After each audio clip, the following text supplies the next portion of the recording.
Welcome to Prabhat Sharma class. Students, आपका स्वागत है। और जैसे ही हमारा रिवीजन वर्क चल रहा था तो आज हम उसी रिवीजन वर्क को कंटिन्यू करेंगे आगे। हमने पहले कुछ 2 वीडियोस में ट्रू फॉल्स, एमसीक्यूज और फिलिंग द ब्लैंक्स कर लिए थे। आज हम मैच द फॉलोइंग करेंगे। ये कुछ बहुत ही ईजी से मैच द फॉलोइंग है, इनको ज़रा समझेंगे और इनको सॉल्व करेंगे। स्टूडेंट्स, तो सबसे पहले लिखा हुआ है क्वेश्चन नंबर 4। ध्यान दें, अपनी वीडियो को स्टार्ट करते हैं। ए मैप। मैप क्या है स्टूडेंट्स? मैप मैंने बता रखा है, फिजिकल, ये क्या है? एक रिप्रेजेंटेशन है। किसका? अर्थ के सरफेस का। और रिप्रेजेंटेशन का मतलब होता है कि किसी प्लेन चीज पर या प्लेन पेपर पर उसे शो करना। वो शो करने को ही हम रिप्रेजेंटेशन बोलते हैं। सेकंड, तो इसमें क्या है, हम पेपर पर हम किसको शो कर रहे हैं? अर्थ के सरफेस को, क्योंकि हम अर्थ पर रहते हैं। तो जहाँ पर रहते हैं वो हमारा सरफेस, तो अर्थ का सरफेस।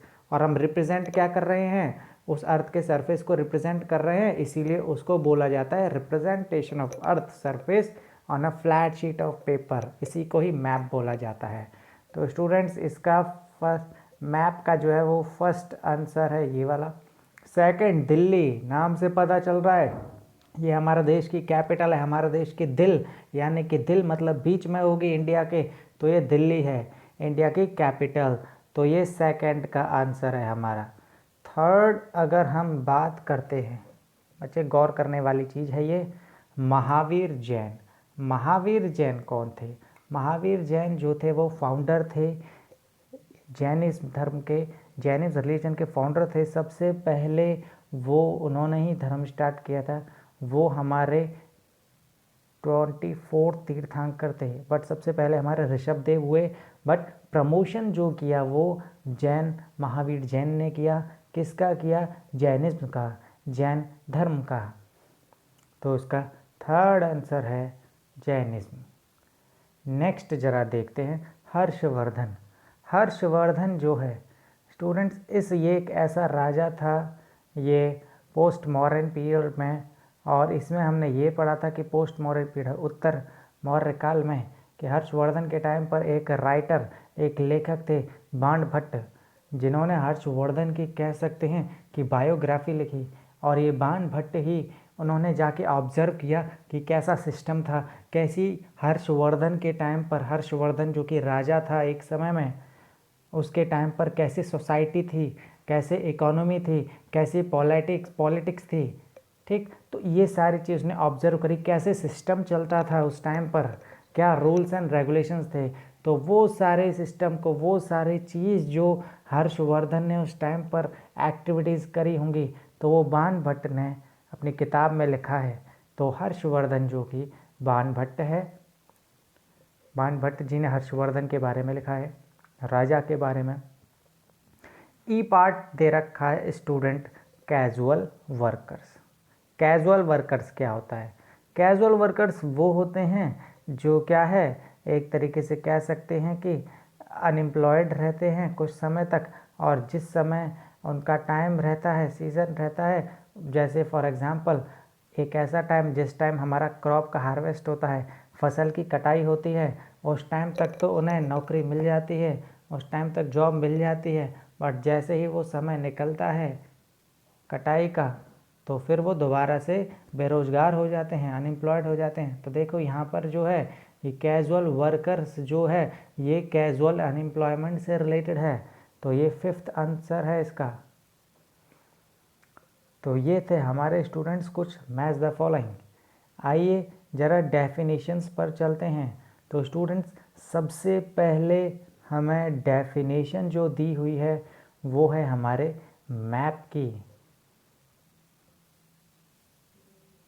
स्टूडेंट्स, तो मैप क्या है? अब इस डेफिनेशन को पढ़ने से पहले कुछ हम अपने बेसिक कॉन्सेप्ट्स क्लियर करते हैं। जैसे सबसे पहला सवाल ये है कि हम रहते कहाँ पर हैं? हम अर्थ पे रहते हैं, बिल्कुल सही। अर्थ पर कितने % वाटर है और कितने % लैंड है? तो मतलब ये हुआ कि 71% पानी है वो हमारा, और 29% लैंड है, बिल्कुल सही। और जो लैंड क्या है, हम अर्थ की सतह पर रहते हैं, सरफेस पर रहते हैं, तो जाहिर सी बात है उसको हम अर्थ सरफेस बोलेंगे। अब मैप क्या है? मैप का मतलब ये हुआ कि एक तरीके से हमें मैप की डेफिनेशन में याद रखने वाली क्या चीज़ है, वो ये है कि हमें दो शब्द याद रखने पड़ेंगे। पहला रिप्रेजेंटेशन ऑफ अर्थ सरफेस, कि हम अर्थ के सरफेस का रिप्रेजेंटेशन कर रहे हैं, हम किसी ना किसी चीज़ में उसको शो कर रहे हैं, अर्थ के सरफेस के बारे में जानकारी जो दे रहे हैं वो हम शो कर रहे हैं, इसीलिए उस वर्ड को रिप्रेजेंटेशन बोला जाता है।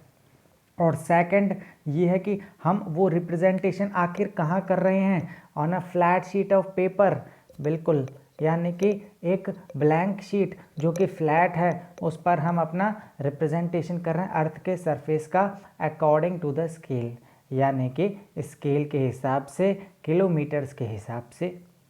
ठीक, अब तो ये तो ही हमारे स्टूडेंट मैप की डेफिनेशन। अब सेकंड जो दिया हुआ है वो है हमारा पेनिनसुला। पेनिनसुला क्या है? पेनिनसुला एक ऐसा, अगर बोलें तो एक ऐसी चीज़ है, अगर बात करें इसको हिंदी में बोला जाता है प्रायद्वीप।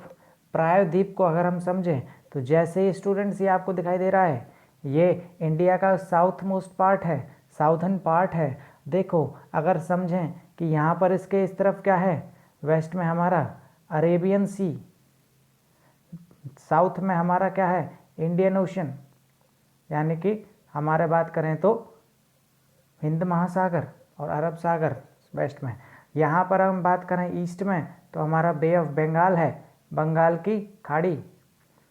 तो अब इसका मतलब ये हुआ कि हमारा जो लैंड जो है, हमारे इंडिया का जो सरफेस है वो तीनों तरफ से पानी से घिरा हुआ है। तो बस यहीं से भी हमें अपना मतलब पता चल गया कि एक ऐसा सरफेस, एक ऐसा पार्ट अर्थ का जो तीनों तरफ से पानी से घिरा हुआ है, उसी को हम पेनिनसुला बोलते हैं, उसको पेनिनसुलर एरिया भी बोलते हैं। ये एक थोड़ा टेक्निकल टर्म है पेनिनसुला, बट लोग इसको पेनिनसुलर एरिया या पेनिनसुलर रीजन बोलते हैं। देखो वही चीज़ ही हमारी, जैसे मैंने एग्जाम्पल दिया वही चीज़ हमारी डेफिनेशन में आ गई, क्या कि हमने जो लैंड है, जो सरफेस है, वो तीनों तरफ से पानी से घिरा हुआ हो, उसी को ही पेनिनसुलर एरिया बोलेंगे। जैसे कि सामने यहाँ पर लिखा हुआ है, peninsula land surrounded by the sea on 3 sides, तीनों तरफ से। और देखो यहाँ पे तीनों तरफ है, वेस्ट में हमारा क्या हो गया, अरब सागर वेस्ट डायरेक्शन में, और साउथ में हमारा क्या हो गया, इंडियन ओशन, और ईस्ट में क्या हो गया हमारा बे ऑफ बंगाल, बंगाल की खाड़ी। नेक्स्ट समझते हैं बच्चे, हमारा दिया हुआ है बुद्धा। बुद्धा कौन थे जरा समझ लेते हैं, बुद्धा कौन थे, आइए जरा पढ़ते हैं। तो सबसे पहला दे रखा है इसमें, the एनलाइटेड one having true vision. सबने महात्मा बुद्ध का नाम सुना होगा, गौतम बुद्ध का नाम सुना होगा, जो कि बुद्धिज्म धर्म के, बुद्धिज्म रिलीजन के फाउंडर रह चुके हैं। उन्होंने स्टार्ट किया था, और हम बोलते हैं कोई भी चीज़ स्टार्ट होती है तो ओरिजिनेटर जो थे वो बुद्धा थे, गौतम बुद्ध थे, महात्मा बुद्ध थे, जिन्होंने हमारे बुद्धिज्म रिलीजन की स्टैब्लिशमेंट करी। और बात करें तो वो कहाँ निकल गए थे, वो सत्य की खोज में चले गए थे। सत्य की खोज में, यानी कि आखिर ट्रू है क्या, ट्रुथ क्या है, हम किस लिए जी रहे हैं, हमारे जीने का मतलब क्या है, उसका सार क्या है, उसका सच क्या है। बस यही चीज़ हमारे गौतम बुद्ध जी ढूंढने गए थे, और जिस पेड़ के नीचे उन्होंने अपनी तपस्या करी, उन्होंने अपना जिस पेड़ के नीचे उन्हें ज्ञान प्राप्त हुआ, एनलाइटमेंट हुआ, बस वही पेड़ को यहाँ पर बौद्ध वृक्ष भी बोला जाता है। और बौद्ध वृक्ष से याद आया, बौद्ध वृक्ष, और बौद्ध वृक्ष कहाँ हुआ, जाहिर सी बात है बिहार में एक प्लेस है बोध गया। तो देखो हमें बौद्ध वृक्ष के साथ प्लेस भी पता चल गई कि कैसे प्लेस जहाँ पर महात्मा बुद्ध को ज्ञान प्राप्त हुआ था, एनलाइटमेंट हुआ था, और वो कौन से थे, बौद्ध। देखो स्टूडेंट्स, बौद्ध से बहुत सारे यहाँ पे ट्रिक्स हमें अवेलेबल हैं, नाम याद हो जाते हैं। पहली बात, रिलीजन का क्या नाम है, बुद्धिज्म, बुद्धा, तो जाहिर सी बात है इसके फाउंडर कौन होंगे, महात्मा बुद्धा। इसमें भी बुद्धा आ रहा है, मतलब बुद्धि वाली चीज़ इसमें आ रही है। और प्लेस कौन सी थी, बोध गया, तो उसमें भी बुद्ध आ गया। अब अगर बात करें कौन से पेड़ के नीचे उन्हें एनलाइटमेंट मिला, ज्ञान प्राप्त हुआ, बौद्ध वृक्ष, तो देखो इसमें भी बुद्ध आ गया, बुद्धि आ गई। तो बस देखो इस एक वर्ड से, बुद्धि से, हमें 4 मतलब पता चल गए कि धर्म का नाम क्या है, रिलीजन का नाम क्या है, और सेकंड उसके ओरिजिनेटर कौन थे, फाउंडर कौन थे, और थर्ड वो कौन सी प्लेस थी जहाँ पर उन्हें मिला, और फोर्थ वो पेड़ कौन सा था जहाँ पर उन्हें एनलाइटमेंट मिला, ज्ञान प्राप्त हुआ। Is it clear students? बिल्कुल। अब डी पार्ट की तरफ हम मूव करते हैं, बायोग्राफी। बायोग्राफी बहुत ईजी है स्टूडेंट्स, इसको समझने से पहले हम एक बेसिक कॉन्सेप्ट्स को समझेंगे। पहली चीज, जैसे क्लास में टीचर पढ़ा रहा है, तो टीचर जो बोल रहा है बच्चे उसको लिख रहे हैं। सेकंड पर्सपेक्ट की बात करूं, सेकंड अप्रोच की, कि हमने बच्चे को दे दिया कि भाई तुम्हें ट्री पर बनाना है, 5 सेंटेंस बनाने, तो जाहिर से वो तो अपने मन से बनाएगा, उसके मन में जो आ रहा है, और वो उस चीज़ को सेल्फ यानी कि अपने आप बना रहा है, कोई उसे करके नहीं दे रहा। तो बस यही चीज़ इसमें आ जाएगी। जैसे मैंने टीचर का एग्जांपल दिया, ऐसे यहाँ पर अगर कोई भी इंसान अपने बारे में खुद ही लिख रहा है तो उसको ऑटोबायोग्राफी बोलेंगे। और अगर इंसान कोई दूसरे के बारे में, दूसरा इंसान लिख रहा है, फॉर एग्जाम्पल राजा के बारे में कोई लेखक लिख रहा है, कोई राइटर लिख रहा है, ऑथर लिख रहा है, तो वो जो किताब जो बनेगी वो बायोग्राफी कहलाएगी, क्योंकि राजा वो खुद नहीं लिख रहा, वो किसी के द्वारा लिखवा रहा है। तो बस जो किताब जो है वो बायोग्राफी हो जाएगी। अगर वो राजा खुद ही लिख रहा होता तो ऑटोबायोग्राफी हो जाती। कहने का मतलब ये हुआ, ऑटो मतलब खुद, स्वयं, ऑटो, ऑटो, ओन, खुद। तो कहने का मतलब क्या हुआ कि एक ऐसी ग्राफी जो अपने आप लिखी जा रही है, ऑटोबायोग्राफी, अपने बारे में। और अगर कोई हमारे बारे में दूसरा शख्स, दूसरा इंसान लिख रहा है तो वो बायोग्राफी हो गई। तो बस इस डेफिनेशंस को जरा पढ़ते हैं। Life history of a person written by someone else. देखो वही मतलब हुआ कि एक इंसान की life history, life sketch, bio sketch तैयार करना किसी दूसरे पर्सन के द्वारा, किसी दूसरे इंसान के द्वारा, इसी को ही बायोग्राफी बोला जाता है। ध्यान देने वाली बात यह है, कौन लिख रहा है, समवन एल्स। तो बस ये पता होना चाहिए। ई पार्ट की तरफ मूव करते हैं बच्चे। ये है पिलग्रिम। पिलग्रिम कौन होते हैं?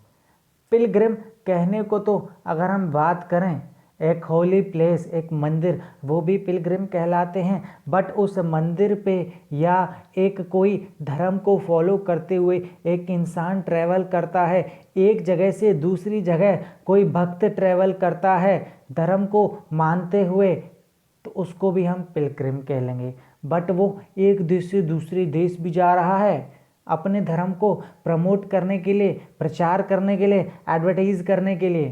तो पिलग्रिम जरा पढ़ते हैं students. One who travels to a holy place, जो कि एक भगवान की जगह पर जाता है। भगवान की जगह, चाहे वो मंदिर की फॉर्म हो, चाहे वो मस्जिद की फॉर्म हो, चाहे वो हमारे चर्च की फॉर्म हो, या फिर चाहे वो हमारे कहें तो हमारे जहाँ पे सरदारों का जो होता है, ठीक, गुरुद्वारे की फॉर्म हो।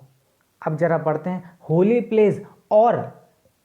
और भी दे रखा है, या तो वो इंसान जो भगवान की जगह पर जा रहा है, भगवान की जगह मंदिर पर जा रहा है, वो भी पिलग्रिम।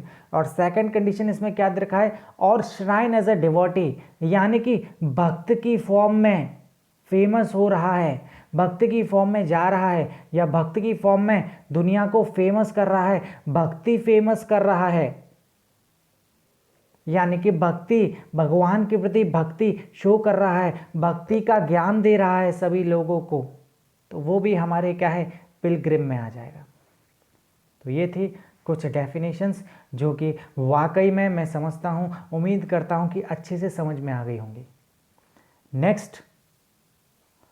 नेक्स्ट वीडियो में स्टूडेंट्स हम क्वेश्चन आंसर्स के बारे में पढ़ेंगे, जहाँ पर क्वेश्चन आंसर्स समझाए जाएंगे बिल्कुल डिटेल फॉर्म में। चलिए अपनी वीडियो यहीं ख़त्म करते हैं बच्चे। वीडियो अच्छी लगी हो तो लाइक एंड सब्सक्राइब करना ना भूलें हमारे चैनल को। और study, keep going, keep studying with Prabhat Sharma classes. Students, stay home, stay safe.